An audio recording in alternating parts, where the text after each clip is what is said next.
अस्सलाम वालेकुम dear students, कैसे हैं आप सब लोग। Welcome to the Base academy.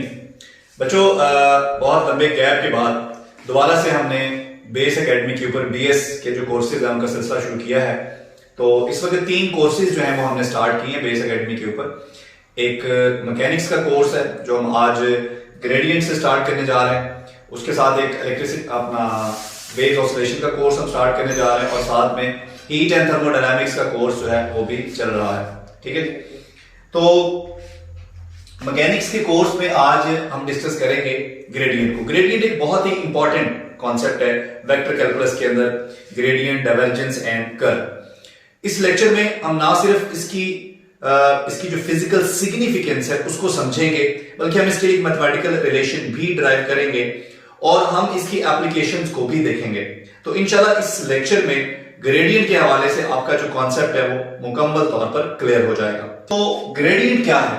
Maximum rate of increase of a scalar function with respect to position. ठीक है, अब इसमें बहुत मुश्किल चीजें हैं, हम उनको ब्रेक करके, तोड़ के, आसान करके समझते हैं। लेकिन सबसे पहले मैं आपसे पूछूंगा कि रेट ऑफ चेंज कितनी तरह का होता है और किसी फंक्शन में जो चेंज है वो कैसे कैसे निकाला जा सकता है। तो जो हमारे पास रेट ऑफ चेंज 2 तरह का होता है। मसलन मेरे पास कोई भी फंक्शन है f, ठीक है, मैं इसमें रेट ऑफ चेंज निकाल सकता हूं with respect to time. For example, ये मेरे सामने, मैं स्पेस में किसी एक पॉइंट पे टेम्परेचर नोट करता हूं, ठीक है, और 1 घंटे बाद मैं दोबारा फिर टेम्परेचर की वैल्यू नोट करता हूं, अगले 1 घंटे बाद फिर टेम्परेचर की वैल्यू नोट करता हूं। तो मैं टेम्परेचर का रेट ऑफ चेंज निकाल रहा हूं टाइम के साथ साथ, विद रिस्पेक्ट टू टाइम। इनके टाइम में चेंज आने से टेम्परेचर में क्या चेंज आ रहा है, ये रेट ऑफ चेंज है टाइम के साथ। लेकिन रेट ऑफ चेंज पोजीशन के साथ भी हो सकता है। मसलन मैं यहां खड़ा हूं और इस पॉइंट पर मैं टेम्परेचर की वैल्यू नोट करता हूं, कोई भी वैल्यू मेरे पास आती है। अच्छा, यहां से मूव करके मैं वहां चला जाता हूं किसी दूसरी पोजीशन पे और वहां पर जाकर मैं टेम्परेचर की वैल्यू नोट करता हूं। तो वो जो मेरे पास चेंज आएगा टेम्परेचर के अंदर, वो चेंज आएगा विद रिस्पेक्ट टू पोजीशन। इसे हम कहते हैं rate of change with respect to position, और इसे हम कहते हैं rate of change with respect to time. ठीक है, अब आगे बढ़ेंगे हम कि maximum rate of increase with respect to position होता क्या है। लेकिन उससे पहले हमें स्केलर फील्ड या यहां पर स्केलर फंक्शन भी आ सकता है, स्केलर क्वांटिटी भी आ सकती है, स्केलर फील्ड भी आ सकता है। तो चूंकि हम स्केलर फील्ड की तरफ जा रहे हैं तो स्केलर फील्ड का कॉन्सेप्ट जो है वो हम क्लियर करते जाते हैं। तो जो स्केलर फील्ड एक ऐसी फील्ड होती है जिसके अंदर डिफरेंट पॉइंट्स के ऊपर हम स्केलर फंक्शन को यूनिक वैल्यूज दे सकते हैं। अब ये बात जरा मुश्किल हो गई है, आसान बात करते हैं। मसलन ये मेरे पास एक स्पेस है, मैं क्या करता हूं, इस पॉइंट पर देखता हूं टेम्परेचर की एक यूनिक वैल्यू आती है, अगली जगह पर जाता हूं टेम्परेचर की एक और वैल्यू आती है, अगली जगह पर जाता हूं टेम्परेचर की एक और वैल्यू आती है। तो यहां डिफरेंट पॉइंट्स के ऊपर टेम्परेचर की यूनिक वैल्यूज मुझे मिलती है। तो बच्चों, ये क्या है? ये एक टेम्परेचर फील्ड है, यही मेरा स्केलर फील्ड है। इसी तरह से मेरे पास एक पोजीशन फील्ड प्रेशर फील्ड भी होता है, वो भी एक स्केलर फील्ड है। ग्रेविटेशनल पोटेंशियल एनर्जी का भी एक फील्ड बनता है। ठीक है जी, तो ये सारे स्केलर फील्ड्स हैं। यहां पर मैं टेम्परेचर की एग्जांपल से आपको समझाने की कोशिश करता हूं। ठीक है बच्चों, तो ये जो कमरा है, ये जो रूम है, ठीक है, इस रूम का कॉर्नर मेरे कोऑर्डिनेट सिस्टम का ओरिजिन होगा। इस डायरेक्शन को मैं एक्स एक्सिस बोल देता हूं, इस डायरेक्शन को मैं वाई एक्सिस बोल देता हूं, और ये जो मेरा एल्टीट्यूड, ये जो मेरी हाइट है, इसको मैं जी एक्सिस बोल देता हूं। ठीक है, तो यहां पर मैं अपना कोऑर्डिनेट सिस्टम बनाता हूं जी। ये देखें जी, यहां पर बच्चों ये मेरा एक्स एक्सिस है, ये मेरा वाई एक्सिस है, और ये मेरा जी एक्सिस है। बच्चों, ये जो एक्स वाई प्लेन है ना, ये समझे कि मेरा फ्लोर है, मेरे कमरे का फर्श है। ठीक है, अब मैं आपको क्या समझाने जा रहा हूं? मैक्सिमम रेट ऑफ इंक्रीज समझाने जा रहा हूं, और यही मेरा ग्रेडियंट है। आपको यूं समझ आएगा। ठीक है, ये देखें, ये मेरा ओरिजिन है जी O। अब मैं क्या करता हूं कि मैं सबसे पहले वाई एक्सिस में मूव करता हूं, 2 स्टेप मूव करता हूं, 2 स्टेप वाई एक्सिस में, यूं करके 1 स्टेप 2 स्टेप। Z और X को मैं फिक्स कर देता हूं, वाई एक्सिस में 2 स्टेप मूव करता हूं। ओरिजिन के ऊपर मेरी जो टेम्परेचर की वैल्यू थी, लेट सपोज वो 10 डिग्री सेंटीग्रेड थी। ठीक है, लेकिन जब मैंने 2 स्टेप मूव किया वाई एक्सिस में, मैंने z और x को फिक्स कर दिया तो यहां पर पहुंच के मेरे टेम्परेचर की वैल्यू कितनी हो गई? 12 डिग्री सेंटीग्रेड। अब मैं क्या करता हूं, कॉर्नर पे खड़ा हूं, अब मैं z और y को फिक्स कर देता हूं, x में 2 स्टेप मूव करता हूं। जब मैं x में 2 स्टेप मूव करता हूं तो यहां पर जाकर मैं देखता हूं मेरे टेम्परेचर की वैल्यू मुझे मिलती है 11 डिग्री सेंटीग्रेड। यानी कि मेरे फंक्शन में चेंज तो आ रहा है, ये देखें dt मैं लिख रहा हूं, dt फंक्शन में चेंज आ रहा है with respect to position. Function में चेंज तो आ रहा है विद रिस्पेक्ट टू पोजीशन, यानी कि dt over dx, dt over dy, ठीक है। लेकिन मुझे इन सारे रेट ऑफ चेंजेस को कंपेयर करना है, फिर निकलेगा मेरा ग्रेडियंट, ठीक है। अब मैं क्या करता हूं, अब मैं यही 2 स्टेप z एक्सिस में मूव करता हूं। जब z एक्सिस में मूव करता हूं तो मैं क्या देखता हूं कि मेरा टेम्परेचर जो है वो 18 डिग्री सेंटीग्रेड हो जाता है। अच्छा, मजे की बात है कि x में, y में, z में, तीनों एक्सिस में आपने 2 ही स्टेप मूव किए हैं, आपका डिनोमिनेटर सेम है, लेकिन जो फंक्शन में ज्यादा चेंज आया है वो z एक्सिस में जाने से आया है। इसका मतलब है कि आपका रेट ऑफ चेंज मैक्सिमम कब हुआ? जब आप z एक्सिस में आपने मूव किया, यही आपका ग्रेडियंट है। मैक्सिमम रेट ऑफ इंक्रीज, मुख्तलिफ डायरेक्शन में मूव करने से आपको मुख्तलिफ रेट ऑफ इंक्रीज मिल सकते हैं, लेकिन उनमें जो मैक्सिमम वाला है वो आपका क्या है? ग्रेडियंट है। सो dt over dx, dt over dy और dt ओवर dz, इनमें से मेरा ग्रेडियंट कौन सा है?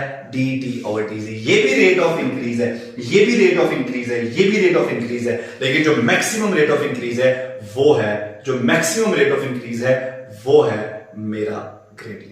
और आपके ग्रेडियंट की डायरेक्शन भी हमेशा उस तरफ होगी जिस तरफ जाने से आपके फंक्शन में ज्यादा से ज्यादा इंक्रीज होता है, ज्यादा से ज्यादा इंक्रीज होता है आपका फंक्शन, या ज्यादा से ज्यादा चेंज आता है आपके फंक्शन में, वही हमारे ग्रेडियंट की डायरेक्शन होगी। क्लियर हुआ? यानी कि हो सकता है कि इस डायरेक्शन में जाने से भी मेरा फंक्शन चेंज हो रहा हो, इधर भी जाने से चेंज हो रहा हो, इधर भी जाने से चेंज हो रहा हो, लेकिन ग्रेडियंट उसको बोलेंगे जिस डायरेक्शन में जाने से हमारे फंक्शन में रेट ऑफ चेंज या हमारा फंक्शन मैक्सिमम चेंज हो, हमारे फंक्शन में मैक्सिमम इंक्रीज आए। क्लियर हो गया जी? तो ये है हमारा ग्रेडियंट। ग्रेडियंट का जो फार्मूला है, ग्रेडियंट के अपना कोई फिजिकल सिग्निफिकेंस नहीं है।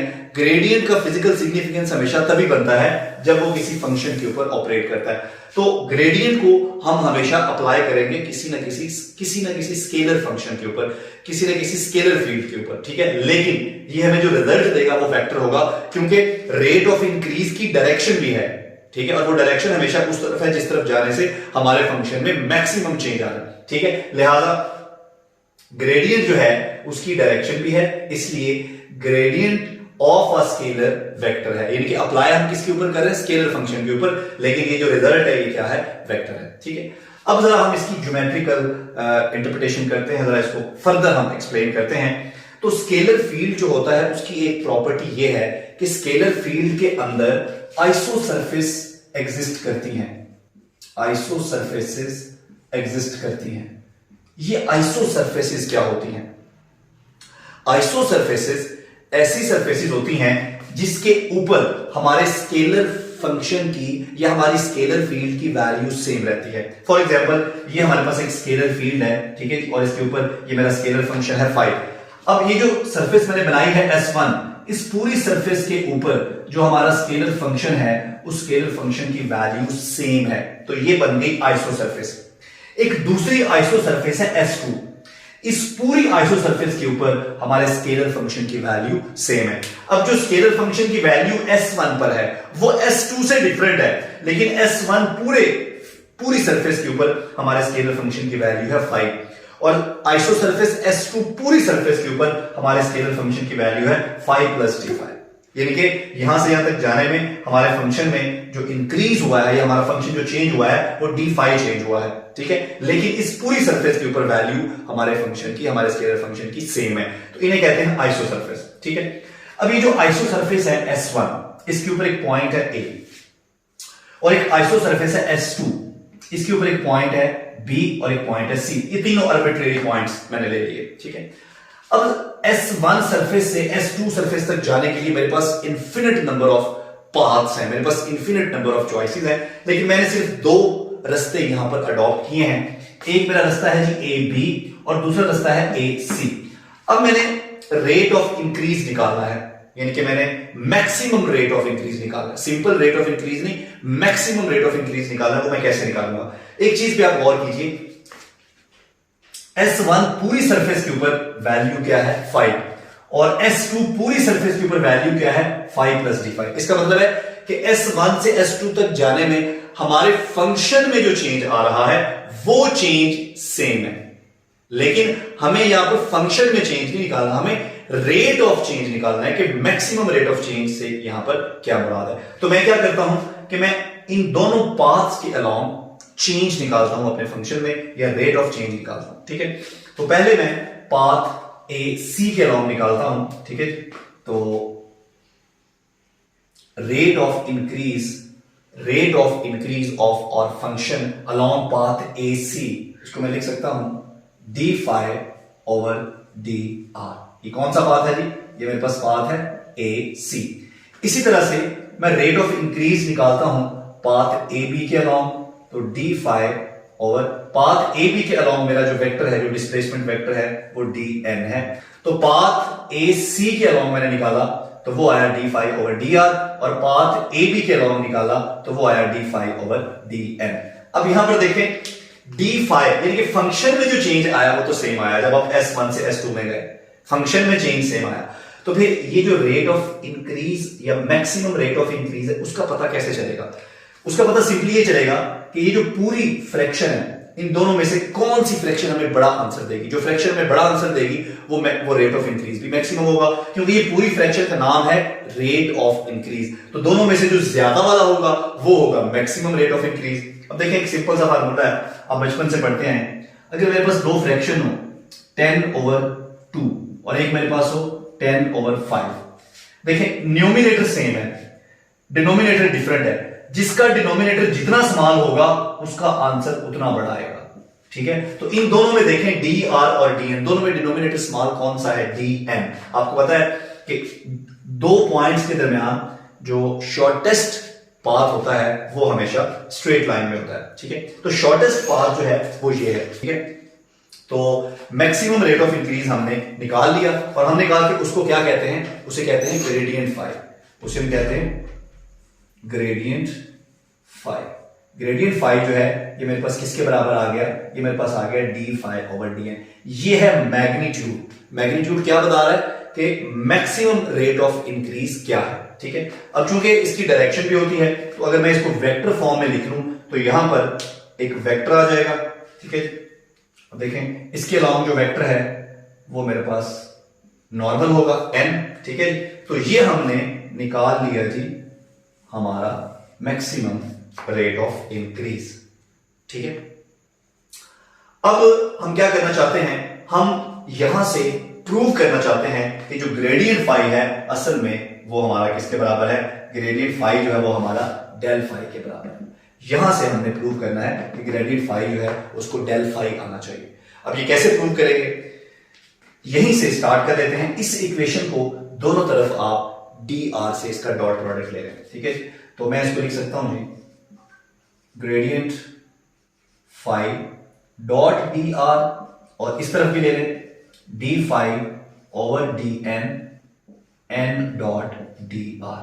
अब इसको तो एज इट इज रहने दें, इसको सिंप्लीफाई कर लें। n डॉट dr को सिंप्लीफाई करेंगे तो n का मैग्नीट्यूड, n एक यूनिट वेक्टर है, इसका मैग्नीट्यूड आएगा 1 और dr का मैग्नीट्यूड dr ही आएगा, साथ में आ जाएगा cos थीटा। ये बन गया d5 over dn into dr cos theta. ये देखें ये हमारे पास dr है। ठीक है, अगर मैं इसको कंपोनेंट्स में बना लूं, ये dr है तो ये क्या बनेगा? ये बनेगा dr, यहां पर एंगल बना ले थीटा, ये सामने वाला बनेगा dr sin थीटा और ये वाला बनेगा dr cos थीटा। इसका मतलब है कि dr cos थीटा जो है इसकी जगह मैं रिप्लेस कर सकता हूं dn को।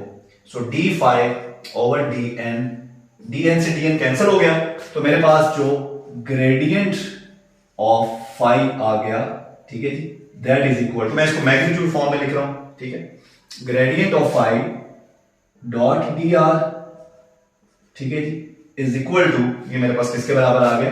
ये मेरे पास d5 के बराबर आ गया। So this is equation 1।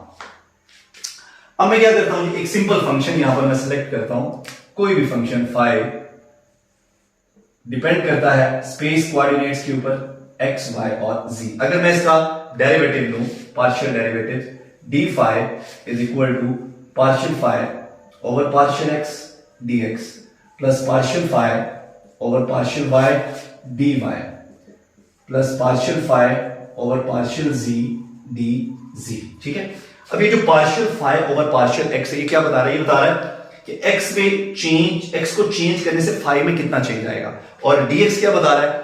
वो अमाउंट जो आपने x में चेंज किया। क्लियर हो गया बच्चों? इसको ऐसे भी तो लिखा जा सकता है, इसी चीज को मैं ऐसे भी तो लिख सकता हूं, partial phi over partial x into i plus partial phi और partial y into j plus partial phi over partial z into k dot d x i plus d y j plus d z k. ठीक है, ऐसे भी लिखा जा सकता है। अगर डॉट डॉट लिख लेंगे तो आपके पास यही आंसर दोबारा से आ जाएगा। ठीक है बच्चों, अब ये जो partial phi over partial X, partial phi over partial Y हमने डिफाइन किया था, सो ये मेरे पास क्या आ गया? ये मेरे पास आ गया डेल फाई। ठीक है, ग्रेडियंट फाई डी फाई। ठीक है, और ये मेरे पास आ गया D are is equal to D phi. This is equation 2। अब इक्वेशन 1 और इक्वेशन 2 को कंपेयर करें तो हम लिख सकते हैं